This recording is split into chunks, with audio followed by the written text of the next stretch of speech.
The reintroduction to the law of attraction. Being that the law of attraction is a 20th century concept, the way it is introduced to us in the 21st century does not reflect its original manifestation. What I mean by that is this.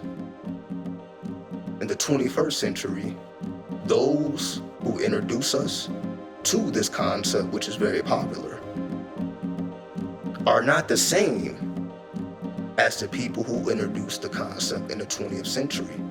What do I mean by this? If you go back to the 19th century, early 20th century, you see that people like Helena Blavatsky, a woman in the 19th century who traveled to Asia and learned from the monks directly from the root. So when she came to America, she was coming with original concepts that were not known to the West because she took the pilgrimage to the East. Versus in today's times, you have a lot of Eastern philosophies and studies and sciences that you can learn right here in the West and be certified the whole nine, Reiki, so on and so forth. You don't need to take that trip to Asia to learn anymore. In the 19th century and the early 20th century, you had to take those trips. So the ones who were presenting this type of information were those who were fully dedicated to their craft. They were not just mere authors studying other authors. They were manifesting original concepts that had not been known prior to them manifesting it. We don't really have a lot of that energy in today's times. It's really more of a repeat of what's already known. We have taken concepts that predate our lifetime and we are applying 21st century concepts to a 20th century thought.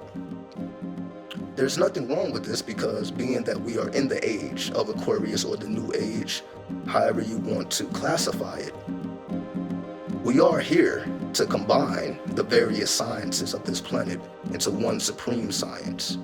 But in order to understand the root of any one thing before you put it together in a greater thing, you have to understand the origins. Being that the law of attraction, the phrase in and of itself, does not come from the East, although we know that the East has been fully committed to the arts of manifestation, mentalism, so on and so forth. It's very well documented, the yogis, so on and so forth. So it's not an original concept to the West, but the phrase in and of itself comes from the West because they don't call it the law of attraction in the East.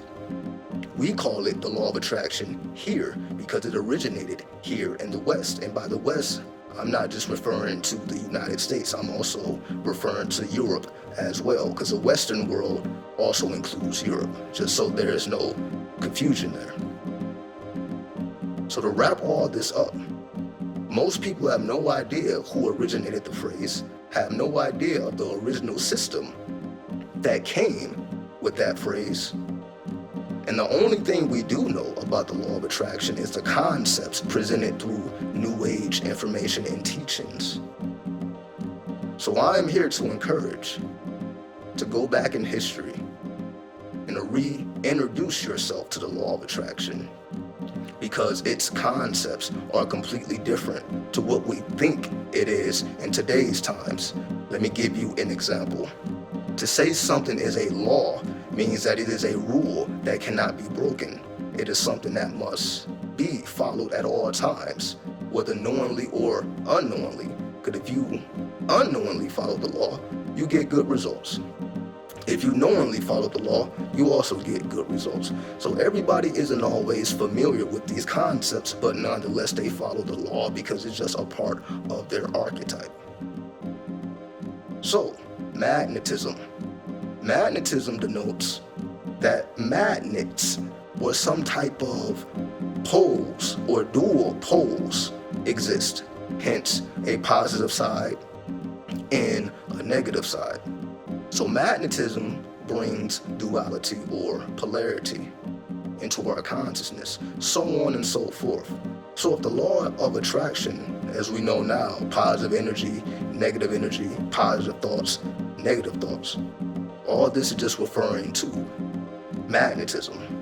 The law of attraction simply is telling us the way to transmute magnetism into matter, how to make something intangible tangible.